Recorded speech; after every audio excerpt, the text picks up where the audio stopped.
So, you know when you have an idea for your barely successful YouTube channel that you specifically want to talk about for the week, but then all of a sudden that asshole from Fashionable Mail comes along and drops a bombshell that you really need to discuss right away? Is that just me? So this morning, Ben Affleck tweeted out this video of what appears to be test footage of Deathstroke the Terminator. And later, website The Wrap reported that Deathstroke would in fact be the villain in the upcoming solo Batman film that Affleck is directing. Okay, cool. Everybody seems to be really excited for this, but should they be? And I don't mean because of Warner Brothers' recent track record. I mean, is Deathstroke the right pick to be the villain in a solo Batman movie? I mean, I guess we should talk about it.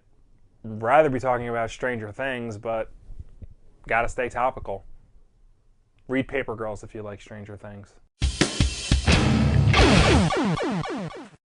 So, some background. Slade Wilson, aka Deathstroke the Terminator, was created in 1980 by writer Marv Wolfman and artist George Perez. Fun fact, he was originally just called The Terminator, but then an obscure sci-fi movie came out and they added the name Deathstroke so that nobody gets confused. He's the ultimate assassin and mercenary of the DC universe. He has enhanced abilities like superhuman strength, speed, agility. He's got an enhanced healing factor. He's an expert with every gun and weapon on the planet. He uses 90% of his brain before people realize that's a dumb theory. If Deathstroke looks or sounds like a more serious version of Deadpool, well, that's because he is.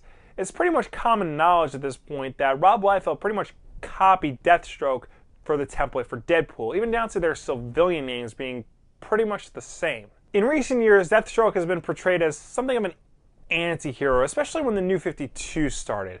But that never really jived well with the ruthless villain that we've come to know over the years. And while it's only 2 issues in, the current Deathstroke ongoing, written by Christopher Priest, is doing an excellent job of reestablishing Slade Wilson as a bad person. Not just in terms of who he kills and how and why he kills them, but also because he's a shitty father. So on paper, Deathstroke sounds like a good villain for Batman. He uses genetic enhancements to increase his fighting skills and strength, whereas Batman relies on his natural abilities, working for it on his own. And of course, Deathstroke is a master assassin and marksman, 2 things Batman will never be due to his strict moral code against guns and killing. So it sounds like the perfect adversary for the Dark Knight, right?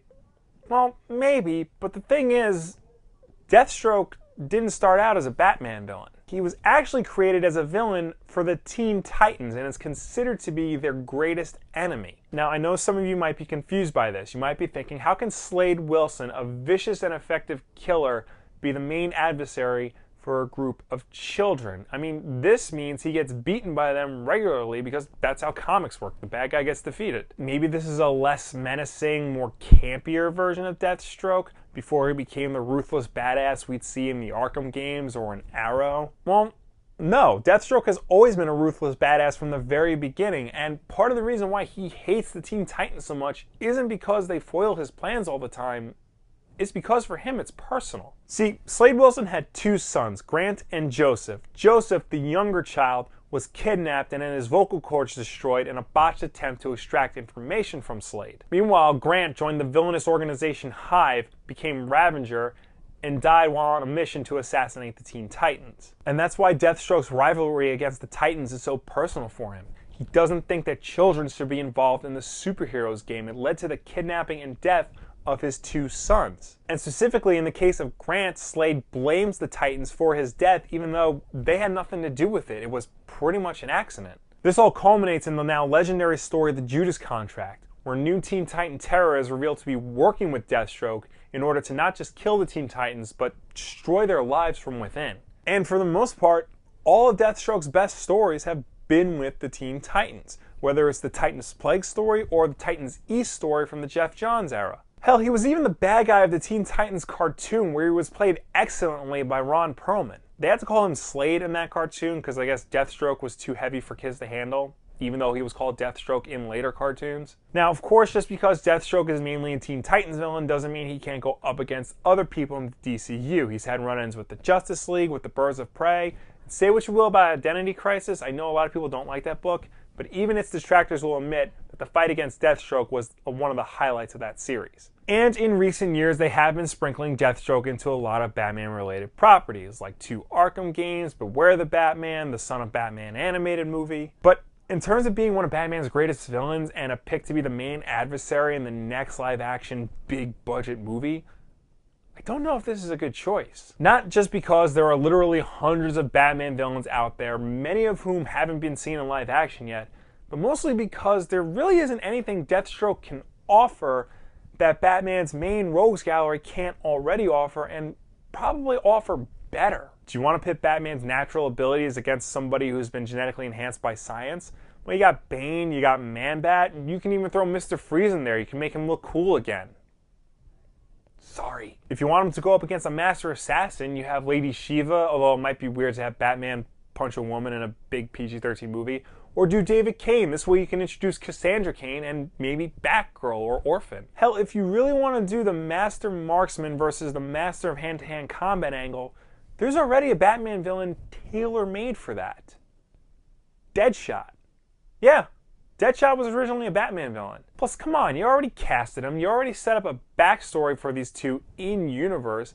I understand you might want to distance yourself from Deadshot a little bit, given what he's associated with, but I think it might actually work in your favor. People might want to see more of these two go after each other. I know Will Smith played Deadshot a little bit more Will Smith than Deadshot, but prison can change him, man. It can toughen him up a little bit. Now, look, I have all the faith in the world in Ben Affleck and Jeff Johns, the writer. Who knows, maybe Deathstroke is a good idea, but I would just rather see somebody from Batman's actual rogues gallery get the chance to shine in live action, specifically somebody we've never seen before in live action. Plus, and this is just some conspiracy theory territory here, but I feel like Deathstroke has been getting a really big push in recent years, and this movie might just be part of it. And if that's the case, then that's Warner Brothers telling Affleck and Johns who to make the villain, and that should not be the way to go. The writers of these movies should be free to pick the villain that best suits their story, not tailor the story to best suit the villain that they're supposed to use. But again, what do I know? This is all just speculation at this point. All we really have is that little teaser video thing. And who knows, this might turn out well. I really hope it does. I want to be proven wrong. Eventually. But what do you guys think about Deathstroke being the villain of the next live-action Batman movie? Are you excited for it, or is there somebody else from Batman's rogues gallery that you would have rather seen in the role? Let me know down below or anywhere on the internet. Hey, do you guys remember when they made a Deathstroke figure for The Dark Knight? Yeah, this was all the way back in 2008. In addition to the Joker and Two-Face, you had Deathstroke the Terminator, even though he wasn't in the movie.